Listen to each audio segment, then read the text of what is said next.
हर साल एक टाइम आता है जब लोग अचानक से पैसों के बारे में ज्यादा सोचने लगते हैं। टैक्स सेविंग, इन्वेस्टमेंट्स, डिडक्शंस सब डिस्कस होने लगता है। पर आज मैं टैक्स के बारे में बात नहीं करने वाला। मैं आपसे एक सिंपल सवाल पूछना चाहता हूँ। पिछले एक साल में क्या आप फाइनेंशियली ग्रो हुए हो या फिर बस पैसा आया और पैसा गया? ऑनेस्टली बताइए।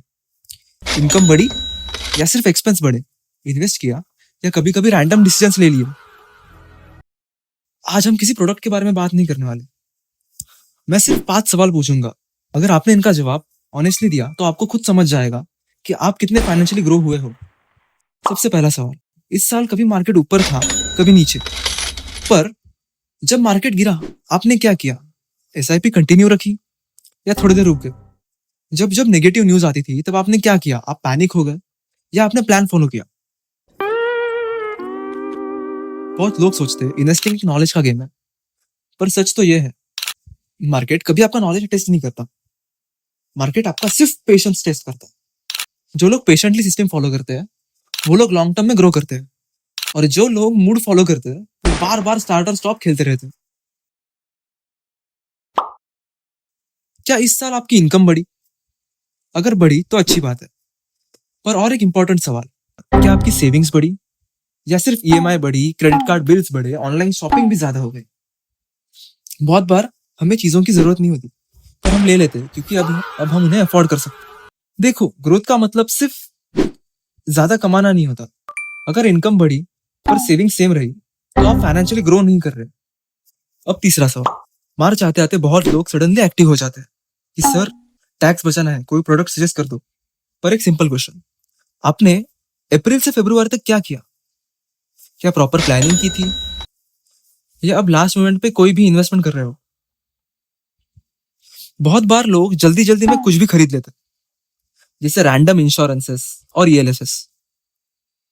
बट एक सिंपल बात समझिए, टैक्स सेविंग एक एक्टिविटी है और फाइनेंशियल प्लानिंग एक सिस्टम।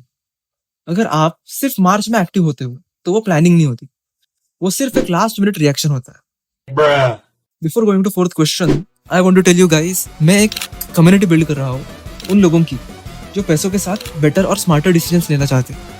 अगर आप भी फाइनेंशियली क्लियर सोच डेवलप करना चाहते हो तो इस कम्युनिटी का पार्ट बनो और चैनल को अभी के अभी सब्सक्राइब करो। अब चौथा सवाल, क्या इस साल आपका फाइनेंशियल बिहेवियर बेटर हुआ? ऑनेस्टली बताना। क्या आपने बिना सोचे समझे शॉपिंग करना थोड़ा कम किया? क्या आपने इमरजेंसी फंड्स के लिए पैसा अलग रखना शुरू किया? क्या अब पैसा खर्च करने से पहले आप 2 बार सोचते हो?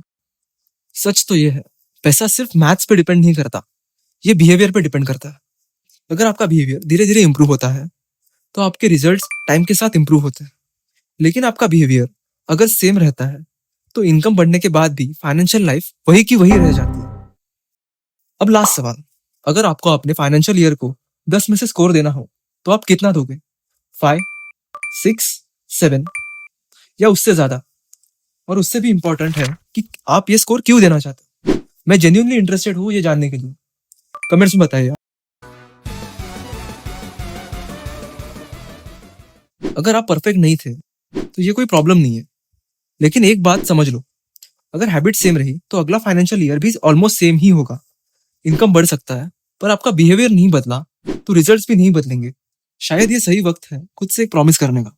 अब से सिर्फ ज्यादा पैसा कमाना हमारा गोल नहीं रहेगा, बल्कि उसे स्मार्टली यूज करना रहेगा।